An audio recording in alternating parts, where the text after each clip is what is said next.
Semblava tot perdut i et vas tornar a aixecar.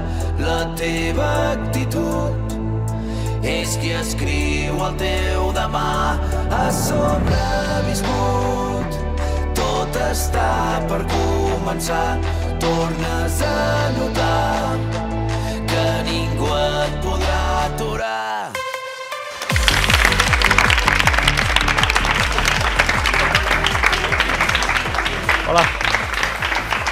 Hola famílies i benvinguts a Referents, el programa que uneix esports, valors i escola.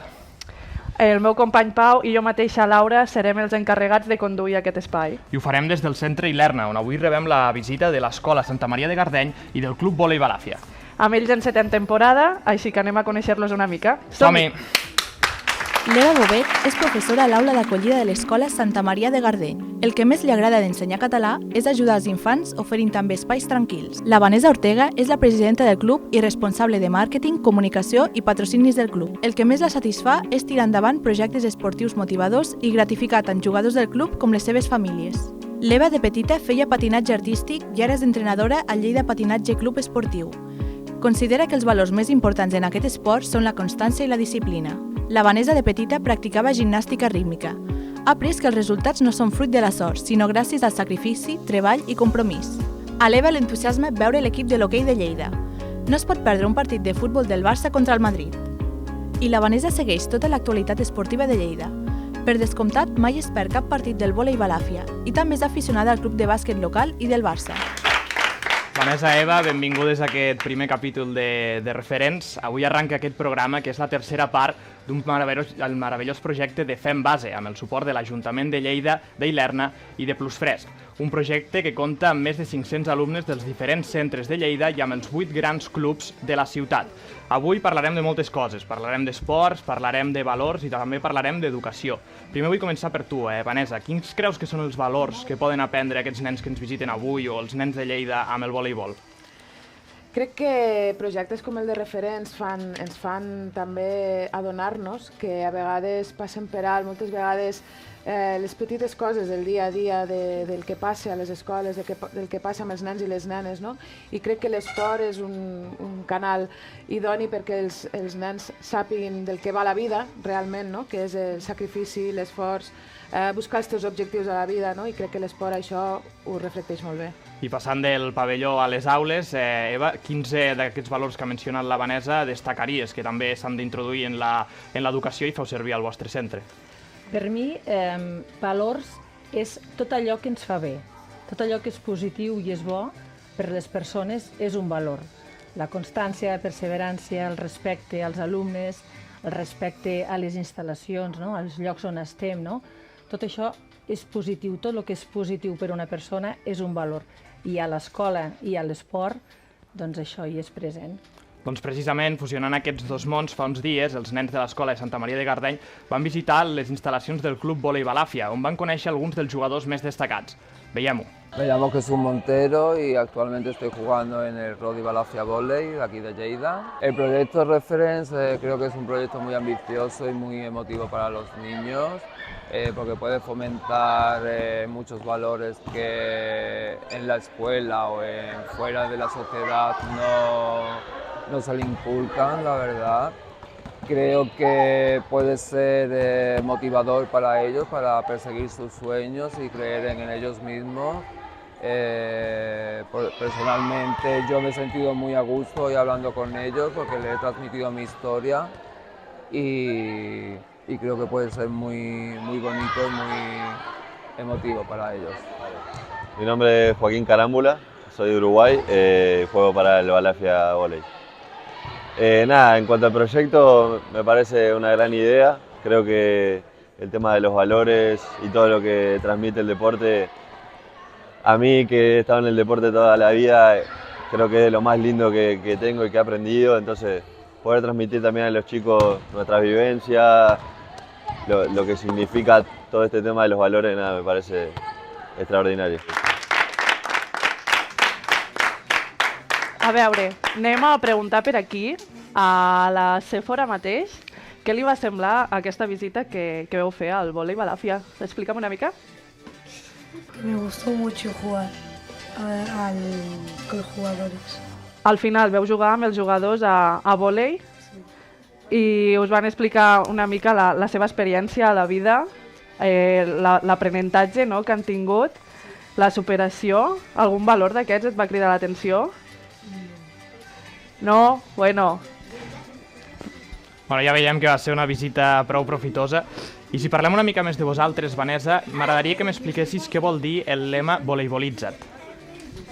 Sí, Voleibolitza't és el nostre projecte precisament a les escoles per portar i donar a conèixer el nostre esport, perquè a vegades tendim a les escoles, no? Per això, a jugar només a alguns esports, que normalment són els més majoritaris.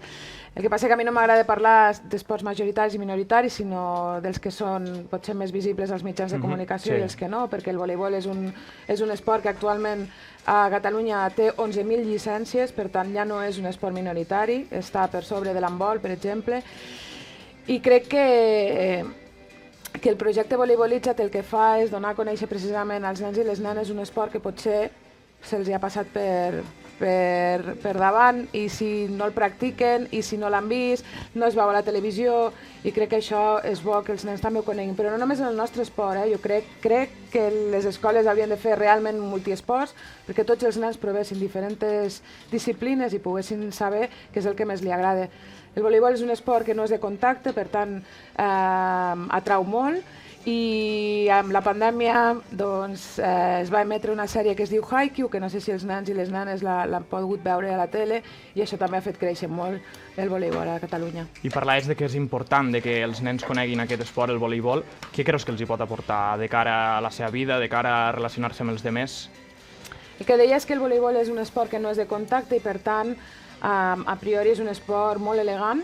Té una disciplina molt gran tant en la salutació abans del partit com al final. Tots els jugadors s'han de saludar i crec que això és bastant important, encara que a la gent li sembli que és una tonteria, no? Perquè un cop acabes el partit, si has guanyat o has perdut, igualment has de saludar tant als àrbitres com a l'entrenador de l'altre equip com als altres jugadors. I crec que és un esport molt divertit, perquè la veritat és que quan les persones el proven i juguen es diverteixen molt.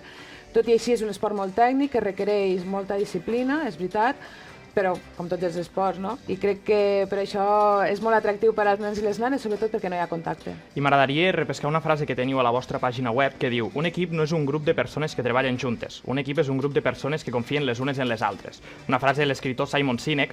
Creus que el Club Vòlei Balàfia ha crescut gràcies a la confiança dels seus membres a actuar com un equip? La veritat és que sí. Abans parlava amb ella, abans de començar el programa, no? El Vòlei Balàfia comença amb un grup d'amics que es tornen a juntar perquè volen tornar a jugar a vòlei, perquè el vòlei a Lleida, el masculí, havia desaparegut.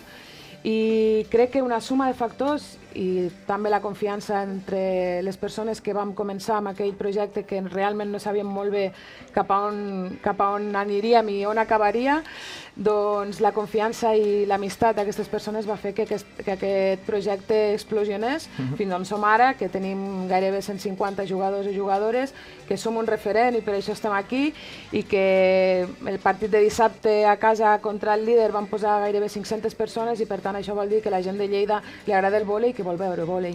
Doncs un primer equip i nous equips a la base que disputen els seus partits al pavelló Juanjo Garra. Perquè, Laura, tu creus que el nostre públic sap qui era l'enyorat Juanjo Garra? Anem a veure, algú sap qui era el Juanjo Garra? Teniu alguna idea? Sí? Ara anem a preguntar. Qui podia ser el Juanjo Garra? Un jugador fa temps de vòlei. No. A veure... El camp de Balàfia. Vale, el pavelló té el nom de Juanjo Garra, però Juanjo Garra qui era? Vale, Juanjo Garra era un alpinista de Lleida que va morir fa més de 10 anys al Nepal. Va participar en 23 expedicions, la majoria a l'Himalaya i als Andes, i va coronar un total de 9 muntanyes de més de 8.000 metres. També va treballar com a càmera de televisió a Televisió Espanyola, a programes com El Filo de lo Imposible i a Desafío Extremo. És tot un homenatge que el pavelló, com ha dit el nostre company del Vòlei Balàfia, tingui per nom Juanjo Garra. Sí, a sobre és una persona molt recordada a Lleida que no només porta el nom al pavelló, sinó que també podem trobar la seva samarreta retirada, per exemple, al Barris Nord. Jo, Vanessa, suposo que és tot un honor jugar en un pavelló que porti el nom d'una persona tan important per l'esport lleidatà. Sí, a més el Juanjo era company de feina meu, el Juanjo treballava com a tècnic d'esports a l'Ajuntament de Lleida i sabeu que jo també hi treballo, i és una persona molt especial a Lleida, és una persona molt especial a Balàfia, a més, perquè tenia una amistat molt bona amb el president, que fins ara president de l'Associació de Veïns de Balàfia, amb el Toni Baró. Hi ha una escultura davant del Funàtic també que el recorde, de la Federació d'Excursionistes, i el Juanjo era una persona molt especial que creia molt en l'esport de base, creia molt en l'esport en valors, i el recordem i tenim la sort que el nostre pavelló du el seu nom, perquè és una persona que crec que emmarca tots els valors que volem per als nostres fills i les nostres filles.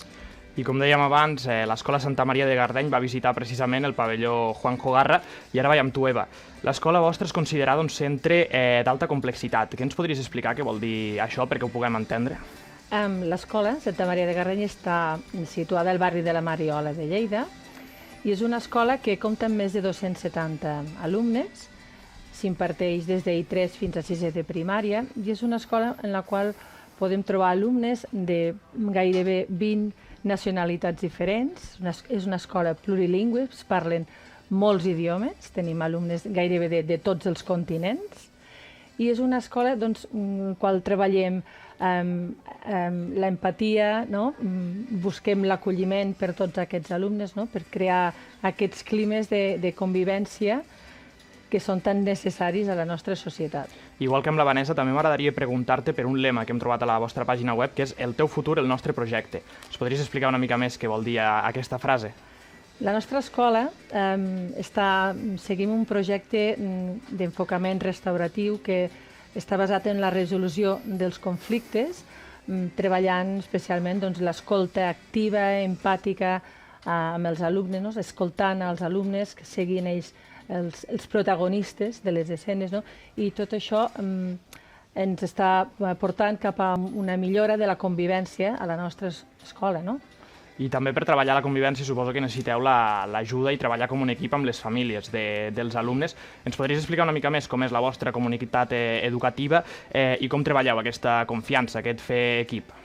La nostra comunitat educativa és molt àmplia, fem xarxa amb totes les famílies, tenim diferents projectes que realitzem a l'escola, com l'Escolta'm, com el Coeduca't, el projecte d'enfocament restauratiu, treballem en tots els àmbits, les matemàtiques manipulatives, treballem també la robòtica, ambients infantils, és a dir, estem immersos en multitud de projectes que fem que la nostra escola és una escola d'oportunitats, en la qual tots aquests nens i nenes nouvinguts a la nostra ciutat que conviuen amb la nostra societat de Lleida puguin tenir aquestes oportunitats per tenir aquest futur brillant.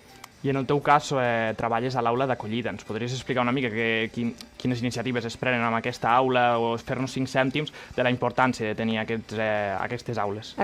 L'aula d'acollida és l'aula que acolleix a tot aquest alumnat nouvingut al nostre país, en el qual els donem aquestes primeres classes, nocions de la nostra llengua, del català, els ensenyem la nostra cultura i els acollim. I, com ja us he dit, tenim alumnes de gairebé tot el món. I seguint aquest fil, quina importància creus que hi jugui l'esport en poder acollir els alumnes, en poder-los integrar en el grup? Creus que juga un paper important l'esport en aquesta fase? És molt important perquè els permet, en primer lloc, desestressar-se, alliberar-se, s'ho passen bé, coneixen amics, veuen aquests referents, potser troben persones també nouvingudes d'altres països que els hem acollit aquí a la ciutat, i poden ser una imatge en la qual ells s'hi poden veure reflexats i els pot fer tirar endavant i fer-los sentir millor i a gust en la nostra ciutat. Quan parlem d'esports, molts cops parlem de jugadors. Sovint també parlem d'entrenadors, d'àrbits, i ens creiem que són els únics protagonistes. Però als clubs hi ha moltes altres persones que són indispensables. Laura, em sabries dir qui és aquesta persona que es veu a la pantalla? crec que vaig a demanar ajuda al públic, que sabeu qui pot ser.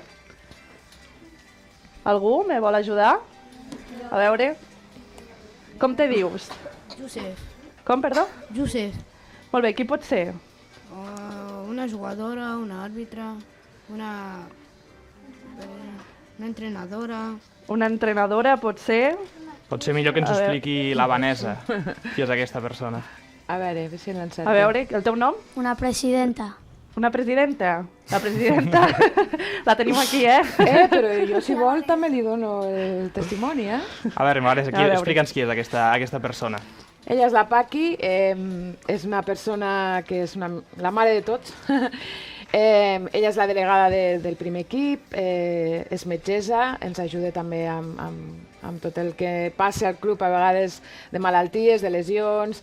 Ella és la tresorera també de la junta directiva i al final és una persona que, diguéssim, per mi és la meva mà dreta perquè m'ajuda amb tot el que necessito, que a vegades són moltes coses perquè la gestió esportiva no es veu moltes vegades tot el que passa. Dissabte, per exemple, abans parlava amb gent de l'escola, no? En un partit passen moltes coses i hi ha d'haver moltes persones voluntàries treballant i la Paqui és una d'aquestes persones. Creus que aquestes persones són indispensables per... Són indispensables als clubs i sobretot als clubs en què no són professionals, perquè no oblidem que totes les persones que estem allà no cobrem per fer això i són indispensables perquè tot funcioni i el dia a dia rutlli. Doncs ja ho sabeu, gent com la Paqui són indispensables en aquests clubs. Cada setmana anirem coneixent nous membres d'honor, així que, per favor, un fort aplaudiment per la Paqui.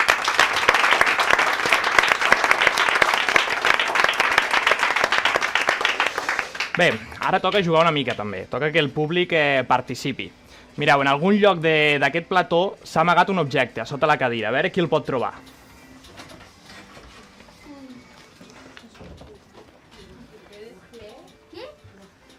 Algú el troba? Ah, molt bé. A veure. Sense vergonya. Què és això? A veure, donem. Què pot ser? Pues... Com? Per a què? Potser ella m'ho havia dit molt bé, A veure, dis-me. Unes rodilleres. Molt bé, unes genolleres.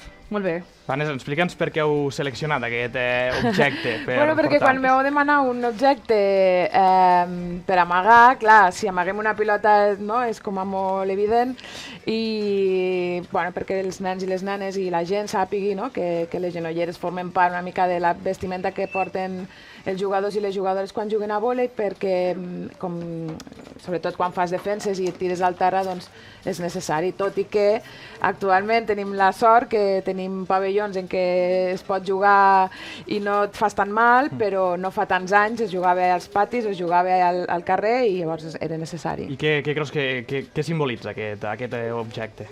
Les genolleres simbolitzen per a mi esforç, perquè si veieu un partit de vòlei, a vegades només es veuen els remats i així, però una gran part de la tàctica del vòlei són les defenses, tant el bloqueig com la defensa que hi ha al darrere i totes les persones que defensen al darrere sovint van pel terra i són necessàries. Vanessa, tu jugues a vòlei? No he jugat mai a vòlei. El meu cas és paradigmàtic, la veritat. Jo vaig fer rítmica de petita, com heu vist a alguna foto que ha sortit. I amb 11 anys ho vaig deixar i el meu germà era jugador i era àrbitre i entrenador de vòlei i em va animar a ser àrbitre escolar. Vaig començar fins que vaig ser àrbitre nacional, o sigui, vaig arribar a arbitrar competicions estatals i d'aquí vaig passar a la gestió. Em vaig casar i continuo casada amb una persona que va jugar a vòlei, també va ser entrenador i també forma part del club i al final tota la meva vida ha girat al voltant del vòlei. Però quan eres petita, fora de l'esport federat, a què jugaves quan eres petita? Quan era petita, la veritat, és que era tan diferent. Quan jo era petita les coses eren tan diferents, no teníem tanta oferta esportiva com hi ha ara mateix a tot arreu, a escoles, a clubs, era molt diferent. A banda de la rítmica jo el que feia és a l'escola jugar al pati com juguen tots els nens, però però no era tan freqüent jugar a jocs de pilota, sinó que era més freqüent, pues, jo sé, el pilla-pilla, els escondites, sí, aquestes coses més tradicionals. I tu, Eva, quin era el teu joc tradicional preferit a l'hora del pati? Doncs igual que ella, no? Era molt diferent. Sí que recordo que jugàvem a jocs esportius, no? Però no hi havia potser tanta obsessió pel futbol a les escoles, no? I els jocs tradicionals de córrer, d'amagar, el palet, no sé, saltar la corda, no? Això eren els jocs. Doncs si m'acompanyeu a fora podrem participar i podrem veure la xarranca, el que era el palet. Vinga. Llavors anem No cap a sé si ens fora. en recordarem, Clar, ens haureu d'ensenyar a jugar. Llavors també a destacar la importància que creieu que els jocs tradicionals també fora de l'esport federat són importants per construir aquests valors compartits amb els nens a l'hora del pati, per exemple. És que jo penso que els esports aquests tradicionals aportaven molt el parlar, el diàleg, no? Ens parlàvem molt entre nosaltres quan jugàvem, no? I avui en dia és diferent, no? El tema de les pantalles, dels jocs d'ordinador, ha canviat, Jo he de dir que ara, abans de començar els entrenaments, diguéssim, més de vòlei, molts dels nostres entrenadors fan servir jocs tradicionals per escalfar i per també posar-te una mica, el pilla-pilla, no? Lo típic o tal, no? Això fa també que creïs equip, no? I rius i l'ambient és com a més distès i penso que, com ha dit ella, hauríem d'intentar tornar a que els nostres fills i les nostres filles juguin a jocs tradicionals perquè això no es perdi i perquè al final també és com diu ella, jo crec que els jocs tradicionals fan això, fan equip, fan companyonia, no? Fan valors també. Aquí de fet tenim el palet, no? Que ho ha comentat l'Eva abans, que és conegut com la xarranca. Com se juga a la xarranca? Això nosaltres ens queda una mica lluny. Això ens queda molt lluny. Això és molt boomer, ara ha quedat molt boomer el tema, però sí. Bueno, consistia en una pedra que et col·locaves aquí, a la part baixa, i l'havies de llançar i encertar el número 1. Llavors havies de saltar i anar seguint tots els números, arribar al final i tornar a baixar. I agafar la pedra sense sortir del lloc, no? Exacte. Quan tens els números així en horitzontal, l'hauries sobre les cames i després saltar amb la... Ens podries fer una demostració de com se juga. No deixi de ser exercici físic. Correcte, per això. Doncs bueno, havíem de saltar així. A l'arriba aquí havíem... Girar. Vale. Jo ho feia malament, llavors. Molt bé. I tornàvem a començar, i ara saltaves el número 2. Em sembla que està sonant la sirena. Això vol dir que s'ha acabat el pati i hem de tornar cap a dintre. Quina pena. El pitjor moment, no? Tornar cap a dins. Un aplaudiment per les professores.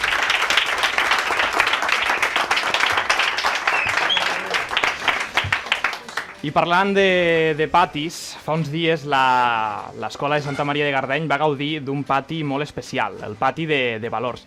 Ens podríeu explicar, Eva, quines activitats vau dur a terme? Bé, vam fer... Això potser t'ho explicarien millor els nens. Els nens. Sí.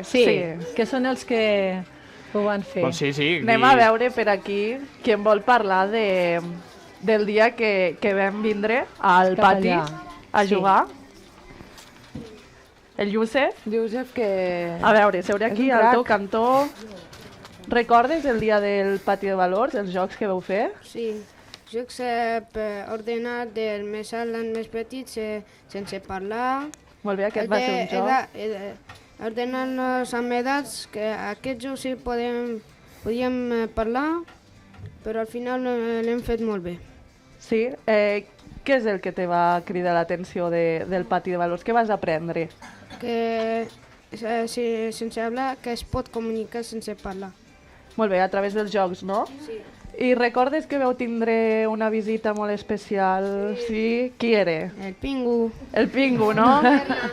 El Pingu de l'Ilerna. El Pingu de l'Ilerna. Veurem si avui ens ve a visitar. pot ser que vingui. No ho sabem si vindrà al final, no sabem com acabarà, i parlant de finals, m'agradaria proposar-vos un últim joc abans d'acabar, que és l'Endevina com acaba. Llavors, ho podem veure aquí a la pantalla. Llavors, veiem una jugada de vòlei. La pilota sembla que s'ha marxat molt lluny. Llavors, jo us vinc a proposar 4 possibles finals. La salva amb el peu, la salva amb el cap, la salva amb el braç o directament no la salva. Comencem per tu, Vanessa. Què creus que passarà? La salva amb el braç. La salva amb el braç. I tu, Eva? Amb el peu. Amb el peu. Doncs anem a veure el final. Doncs finalment l'acaba salvant amb el peu, la jugada. Una pilota que semblava que estava perduda. Llavors m'agradaria preguntar-vos la importància de l'esforç individual per aconseguir un esforç col·lectiu, no, aquí? Sí, bueno, evidentment, en un esport d'equip és evident que també hi ha individualitats, només faltaria, no? Però també t'he de dir que segurament no l'hagués salvat si el company d'abans no l'hagués tocat. Correcte. Vull dir que tot té una relació i que al final, sobretot en el vòlei, que són 3 tocs, doncs és necessari que hi hagi la participació d'altres jugadors, però en els esports col·lectius és així, vull dir, tothom en el futbol, no? Quan parlem o parleu o coneixeu al Messi, no? És evident, el Messi no faria gols si no tingués companys, vull dir, això crec que és el peix que es mossega la cua i ho hem de tenir clar, que cada jugador té un rol a l'equip i que cada jugador és important a l'equip. I tu, Eva, què t'ha semblat la jugada? Bé, jo tinc un lema que crec que serveix per la vida, per l'esport, per l'escola i en general, que és no perd mai qui cau, sinó qui no s'aixeca. I això és la realitat, no? La constància, vull dir, encara que estiguis derrotat i les coses et surtin malament, sempre et pots tornar a aixecar i tornar a començar. Clar que sí. Doncs amb aquesta història ja arribem al final d'aquest primer programa. Moltíssimes gràcies, Eva, moltíssimes gràcies, Vanessa. Nosaltres marxarem aquí i ho farem amb la cançó d'Actitud que ha cedit els Buos, que, si voleu, podem veure impressionada una coreografia que em sembla que els nens s'han après. Semblava tot perdut i et vas tornar a aixecar. La teva actitud és qui escriu el teu demà. Has sobreviscut, tot està per començar. Tornes a notar que ningú et podrà aturar. Doncs amb tota l'actitud, la confiança i les ganes de ballar ens acomiadem fins al proper programa. Moltíssimes gràcies i fins aviat. Semblava tot perdut i et vas tornar a aixecar. La teva actitud és qui escriu el teu demà. Has sobreviscut, tot està per començar. Tornes a notar